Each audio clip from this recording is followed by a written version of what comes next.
para estar ao serviço de Deus, será indispensável a virtude da espiritualidade. Sem ela faremos muitas coisas de valor para os homens, mas nada de valor para Deus. Qual é a minha Jerusalém? Qual é a tua Jerusalém?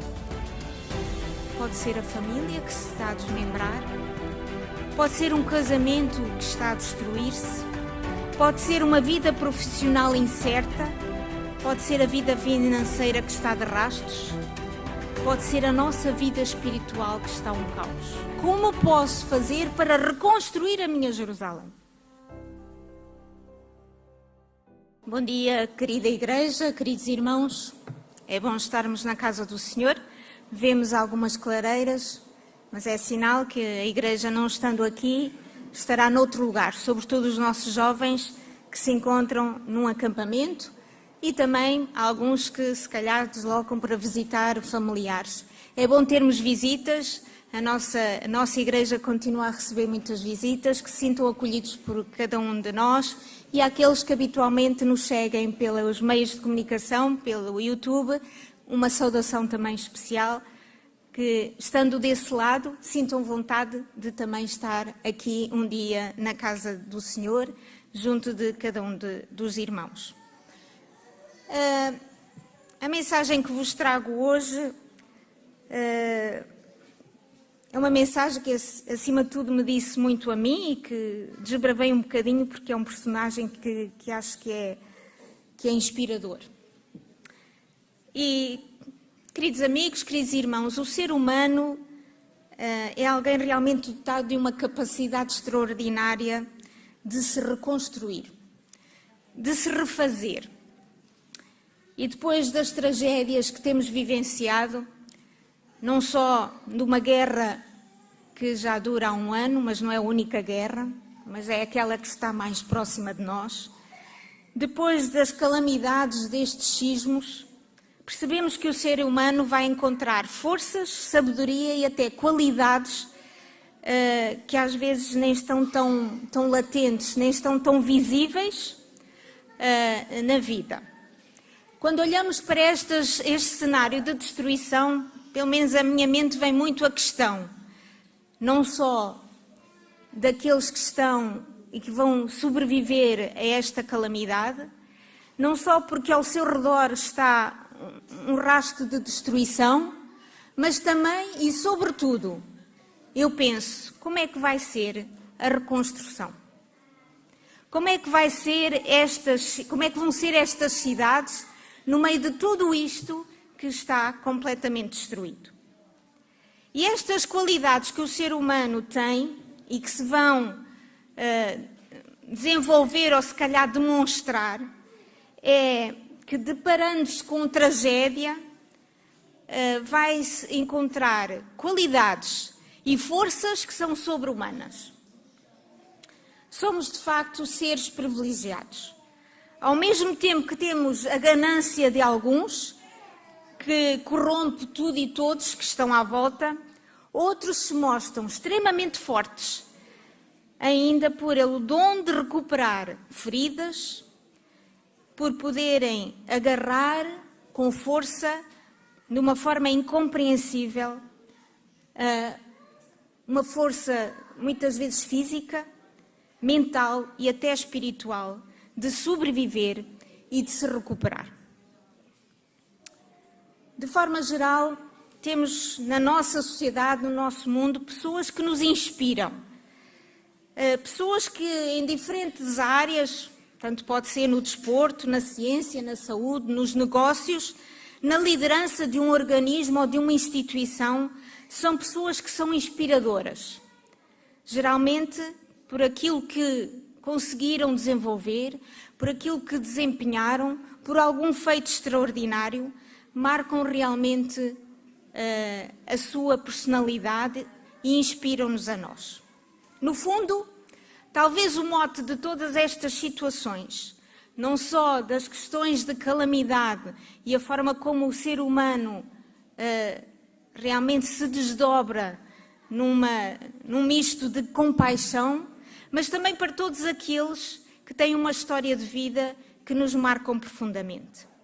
Então talvez possamos buscar aqui algumas coisas. É que são pessoas dedicadas, pessoas que trabalharam e que não desistiram.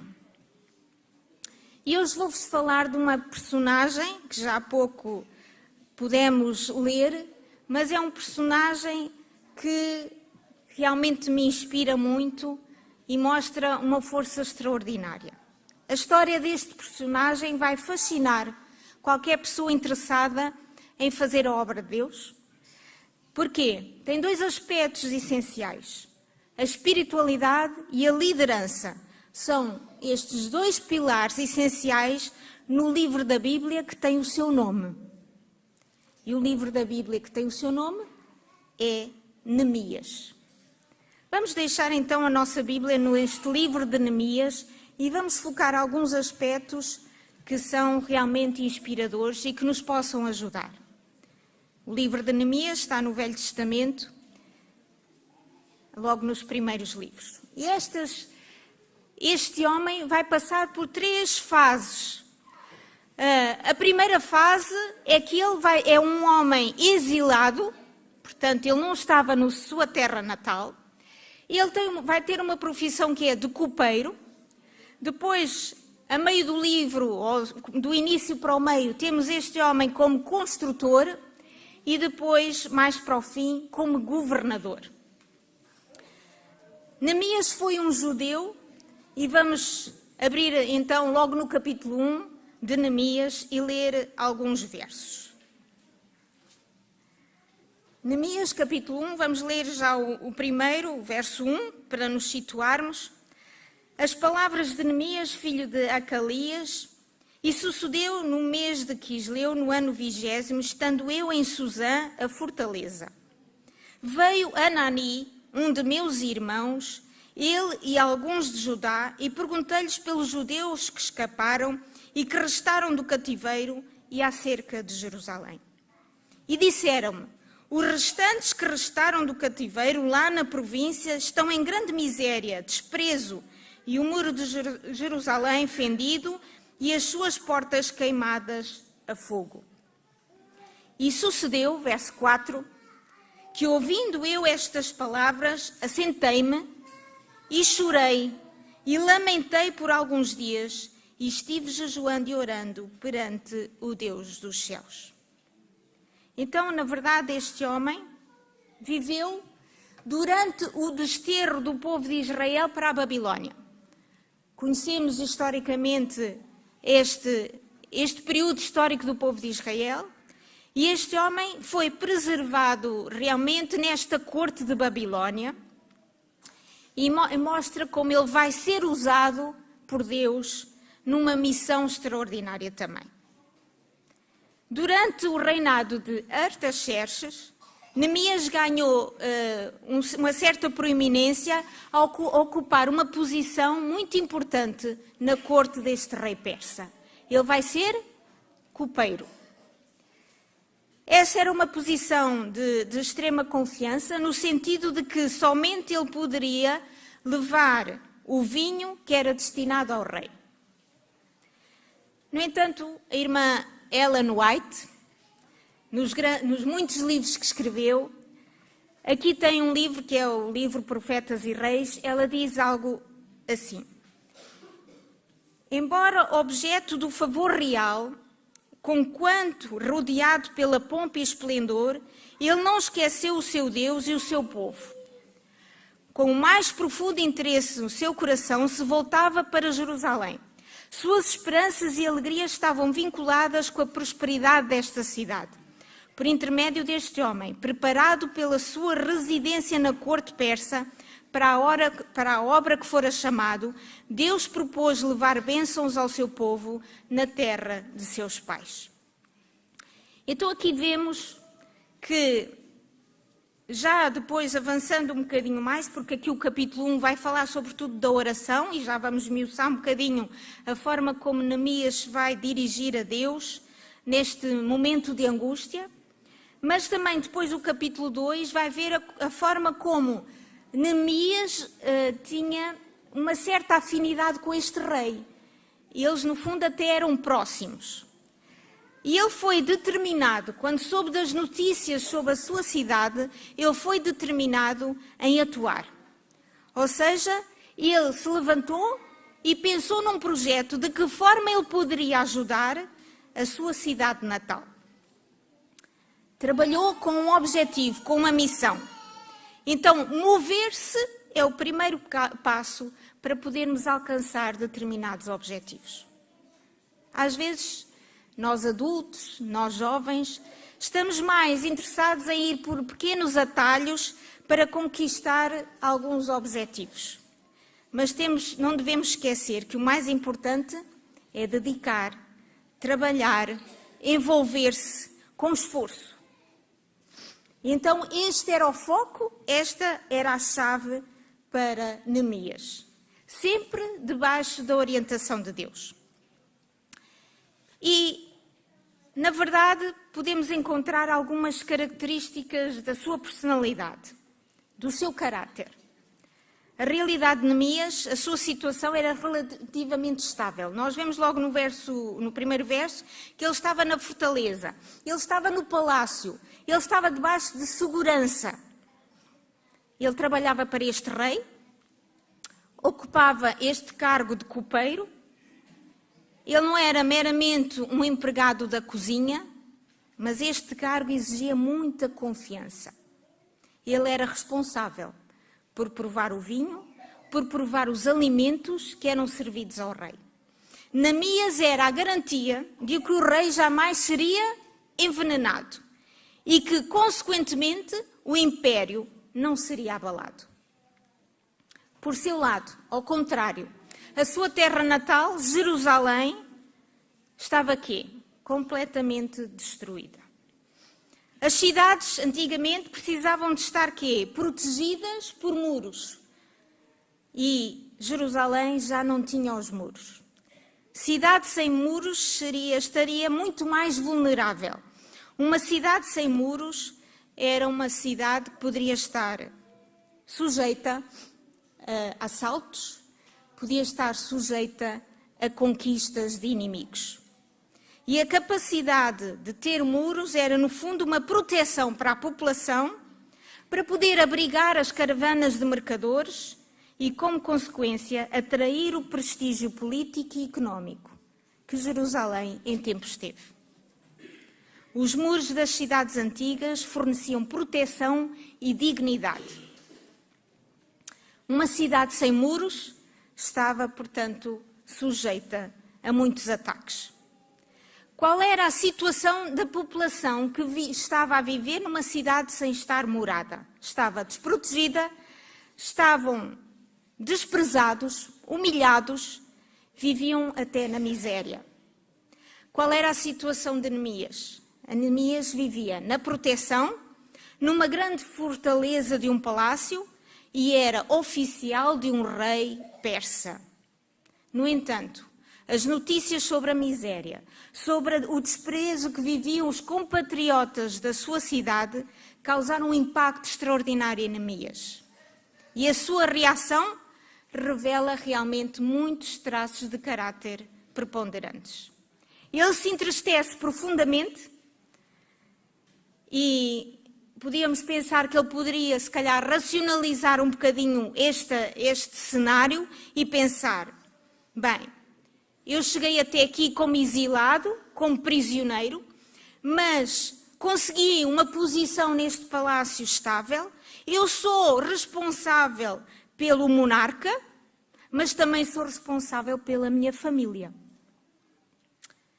Tinha conquistado o prestígio e então ele podia racionalizar e pensar desta forma, mas não foi o caso. A sua fé era uma fé viva e operante. A empatia e fé viva muitas vezes ocorrem juntas. E como um homem que era de ação, ele se volta para o Deus e ele vai jejuar e orar. Nós encontramos isto no verso 4 do capítulo 1. Ele vai jejuar e orar. E o Espírito de Profecia diz que ele não jejuou nem orou uma semana. Ele jejuou e orou durante 4 meses. 4 meses ele esteve em luto, em oração, em jejum, e depois então ele se prepara para poder se apresentar perante o rei. Vamos ler um bocadinho alguns trechos desta oração, no capítulo 1 ainda. No verso 6, quase no final, diz: E faço confissão pelos pecados dos filhos de Israel. Pecamos contra ti. Também eu e a casa de meu pai pecamos. Verso 11.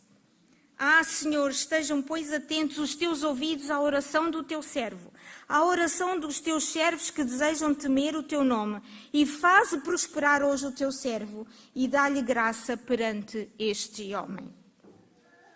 O que é que ele estava a dizer? Dá-me graça quando eu chegar à presença do rei.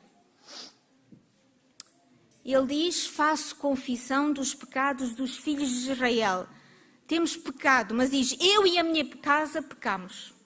Ele não tenta desculpar-se ou remeter a culpa para as gerações passadas.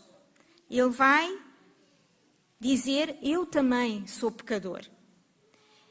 Ele não vai distribuir as culpas para outros.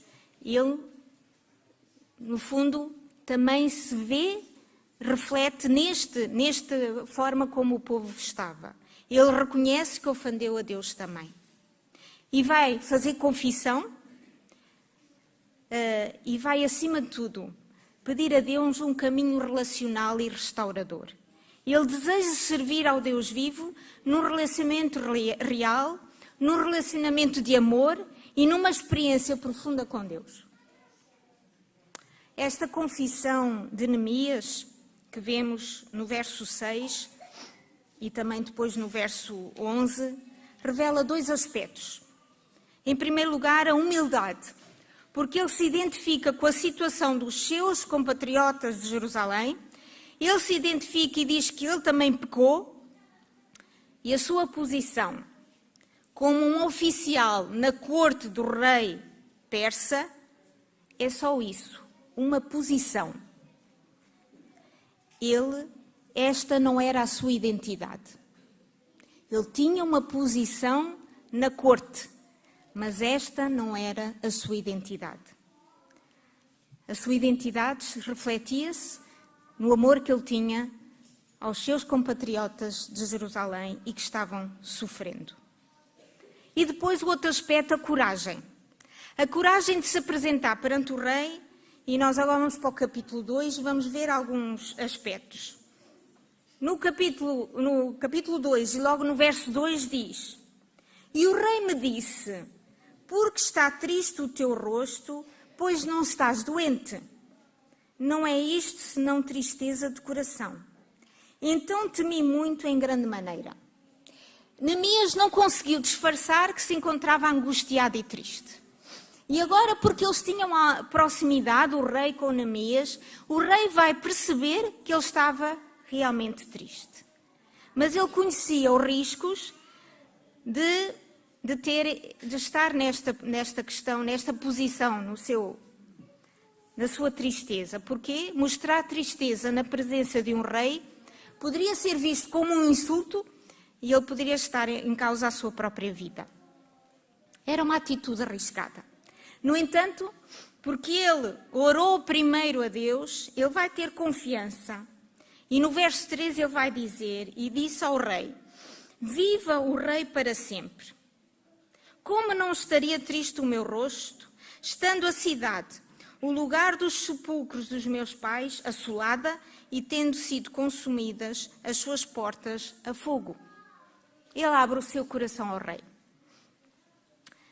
E, na verdade, o rei vai perceber. O rei tinha amizade e carinho por este seu empregado da corte. E então, o rei vai ser usado por Deus de uma forma extraordinária.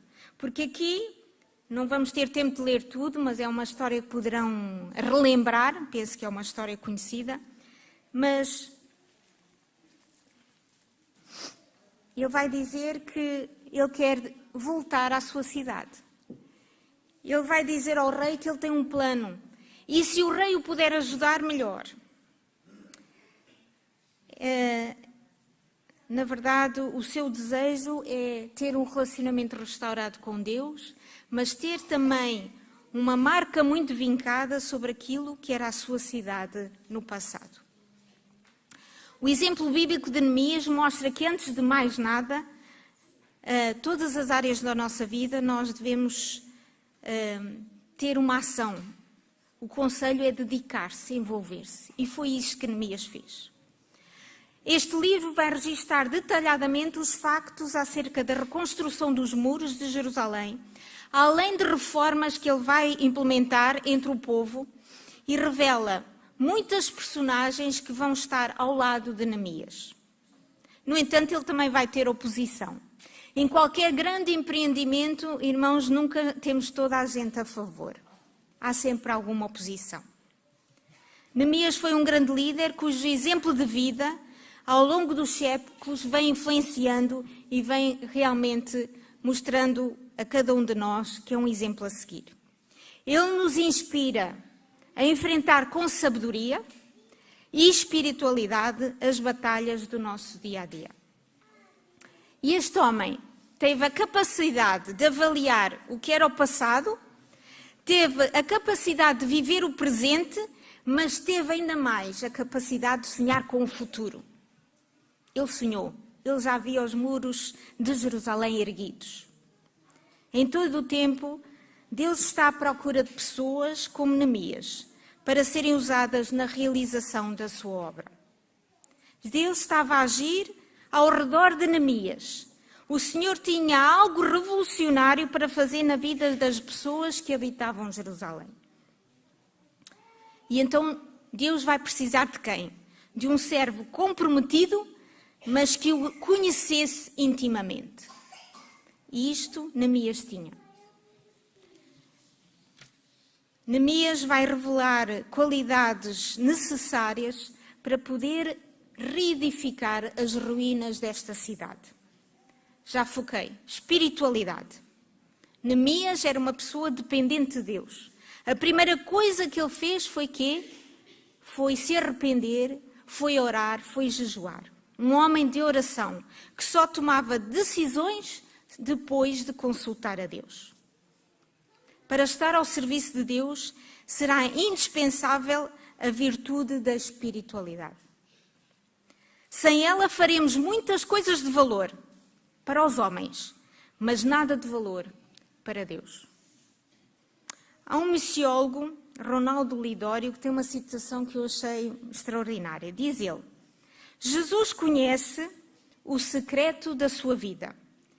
É certo que ele não se impressiona com as grandes construções que tenha levantado, com as realizações aclamadas por multidões ou as teses defendidas debaixo de holofotes. O carpinteiro Jesus olha direto para o seu coração, vasculha a sua alma, e é justamente nesse campo que cada um de nós será encontrado fiel ou não. Além da espiritualidade, Neemias tinha empatia. E às vezes os conceitos de simpatia e empatia nós, por vezes, quase que os baralhamos um bocadinho ou não sabemos como os utilizar. Podemos entender simpatia como um sentimento de afinidade. Uma afinidade que temos com determinada pessoa, com um determinado grupo. Temos interesses comuns e temos algumas compatibilidades. Por seu lado, a empatia implica a capacidade de nos posicionarmos no lugar do outro, compreendermos a sua realidade, o seu contexto, aquilo que ele está a viver. A empatia genuína está ao serviço da comunhão emocional, da aceitação e do respeito pelo outro, pela sua realidade, o que implica uma atitude de não julgamento. Neemias tinha empatia, sentia a dor daqueles que estavam a sofrer em Jerusalém, mesmo pessoas que ele não conhecia pessoalmente. O que é que nós encontramos nas imagens destas catástrofes? pessoas com empatia. A empatia é uma virtude que leva as pessoas a sentir o que o outro está a sentir. Neemias demonstrou empatia ao lamentar e chorar pela situação em que estava Jerusalém. Queridos irmãos, queridos amigos, para mim também, a obra de Deus precisa de pessoas empáticas. Gente capaz de sentir a dor do outro. Neemias também tinha um terceiro aspecto. Era um homem de visão. Fazia parte do grupo de pessoas que faz acontecer, que faz realizar. Em meio ao caos, ele conseguiu visualizar a cidade já restaurada. Por isso, a sua vitória: trabalho, tempo, submissão à vontade de Deus. Por ser um homem visionário, Neemias tornou-se o maior defensor da restauração dos muros de Jerusalém. Através da sua motivação, do seu empenho, as nossas igrejas precisam de homens e mulheres de visão. Pessoas que consigam ver o que os outros não conseguem ver. Pessoas ousadas. Deus precisa de pessoas ousadas. Então, realmente, este homem tinha a espiritualidade, tinha a empatia e tinha a visão. Um dos maiores líderes e estrategas, acima de tudo, era um servo de Deus, um homem de grande significado que foi naquele tempo. Mais um aspecto também, ele tinha compaixão. Neemias se comoveu e teve compaixão para com os seus, um sentimento que muitas vezes precisamos de cultivar mais. Neemias era um homem dedicado. Trabalhou. Ele não mandou fazer, ele trabalhou. Neemias, no capítulo 3, vamos abrir o capítulo 3, é extraordinário que há alguns trechos que eu só vou ler pontualmente, mas vamos encontrar a forma como este homem vai reparar as 12 portas de Jerusalém. E então eu vou só frisar aqui alguns aspectos. Se formos ao verso 2 do capítulo 3, temos: e junto a ele edificaram os homens de Jericó. Verso 4. E ao seu lado reparou, tem um nome estranho, Meremote. Verso 5. E ao seu lado repararam os tecoitas. Verso 7. E ao seu lado repararam Melatias. Verso 8. E ao seu lado, irmãos, temos o 8, o 9, o 12, o 19. E ao seu lado reparou Ézer. E 22. E depois dele repararam os sacerdotes que habitavam na campina. Este homem tinha uma equipa. Ele trabalhou em equipa, não trabalhou sozinho. E se formos ao capítulo 6, verso 15 do capítulo 6, acabou-se, pois, o muro aos 25 de Elul, em 52 dias. Queridos irmãos, este homem vai reconstruir as muralhas de Jerusalém em 52 dias. Ele teve opositores. Podíamos ir buscar o capítulo em que fala dos opositores. Mas ele não se vai desgastar com essas quesílias. Ele não se vai desgastar nem perder tempo com aqueles que estavam a dizer que não era possível. Porque ele estava focado, ele tinha um objetivo e ele queria chegar ao fim. Estes obstáculos vão se manifestar de muitas maneiras. Escárnios, zombarias, críticas, desconfiança, onde é que isto alguma vez vai ser possível reconstruir. Muitas vezes ira dos opositores, o cansaço da equipa. Ele tinha muita gente, mas também estavam cansados.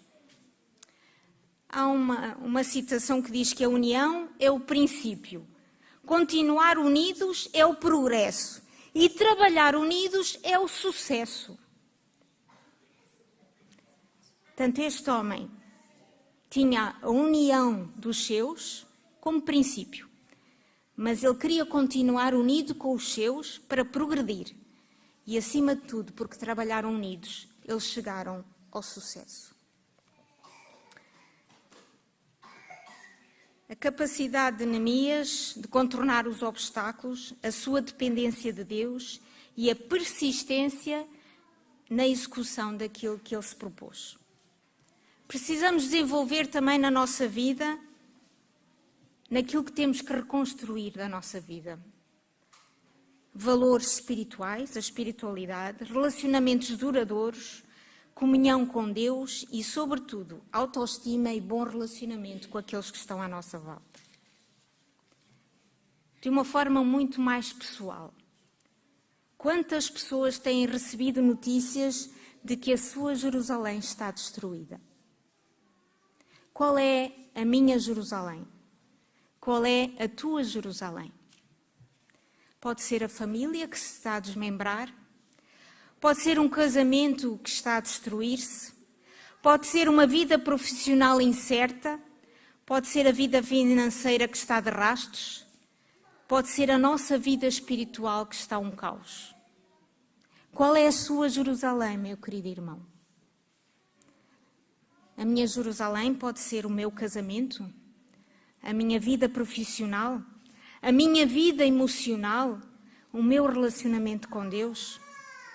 Tantas áreas da nossa vida que podemos fazer como Neemias, chorar e desesperar.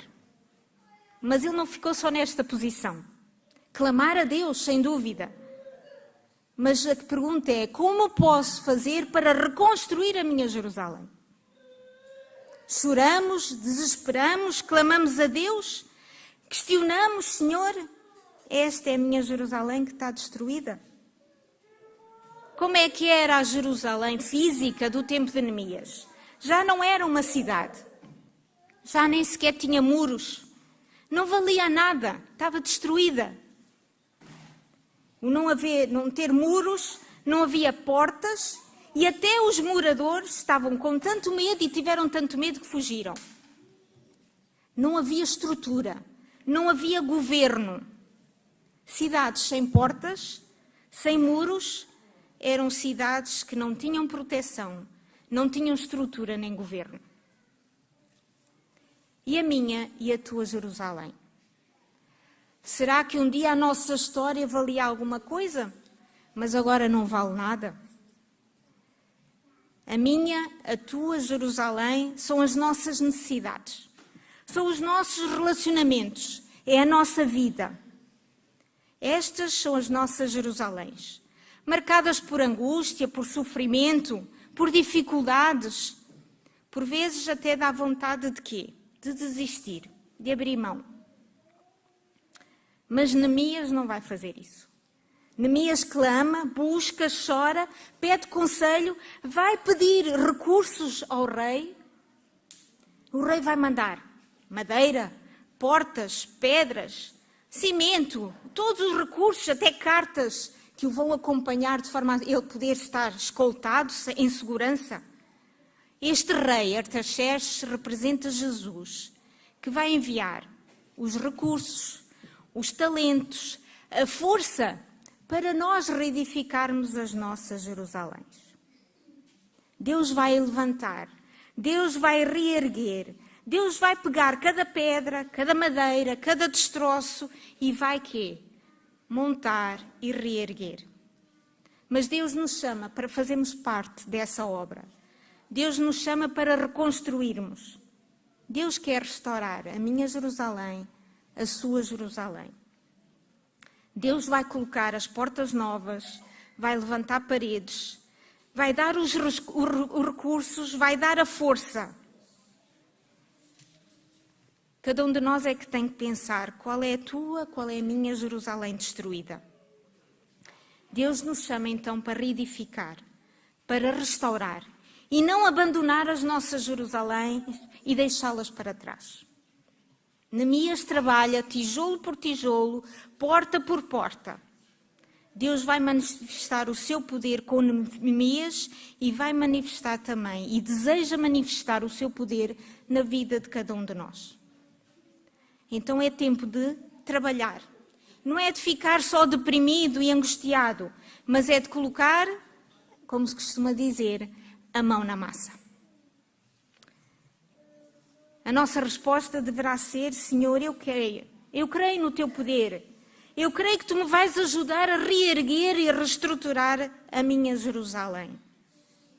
Colocar as portas onde têm que ser colocadas, restaurar aquilo que caiu.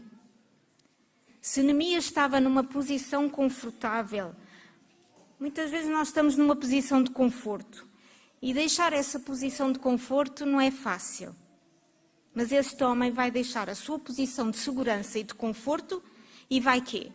Vai retirar o entulho, vai tirar o histórico de vergonha, vai tirar o trauma do passado e vai limpar.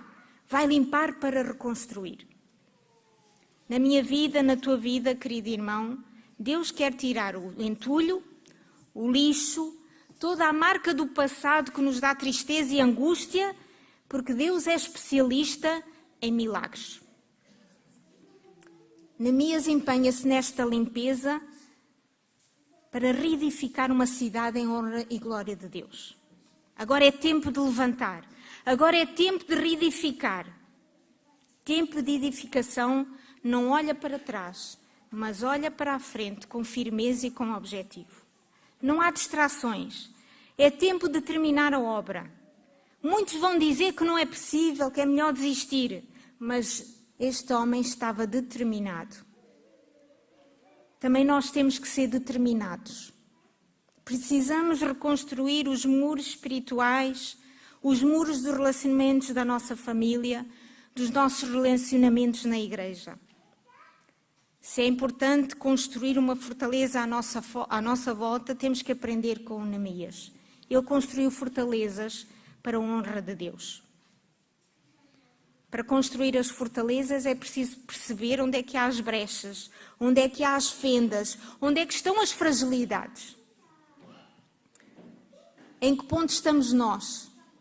Qual é a minha Jerusalém que está caída? E onde é que Deus precisa intervir? Qual é a matéria-prima que tem que ser usada?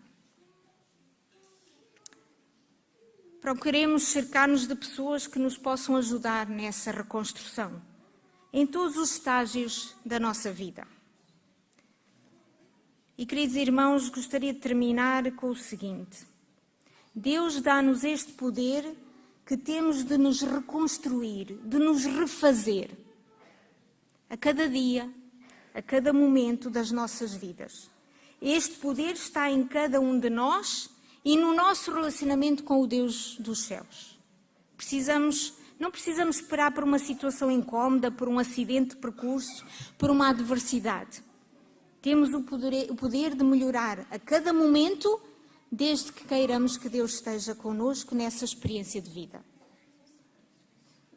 E aquilo que desejo para mim em particular e para cada um de vós é que, se o nosso vaso está quebrado, os cacos estão espalhados, que possamos abeirar-nos do nosso Deus e pedir que Ele faça um vaso novo, que Ele possa moldar esse vaso e possa reconstruir as nossas Jerusaléns, os nossos relacionamentos quebrados, as nossas famílias com as suas debilidades, porque o mais importante é que possamos estar focados naquilo que é importante, naquilo que queremos apresentar ao nosso Deus. Eu quero reconstruir a minha Jerusalém. Cabe a cada um de vós também decidir como reconstruir a sua Jerusalém. Que Deus nos abençoe.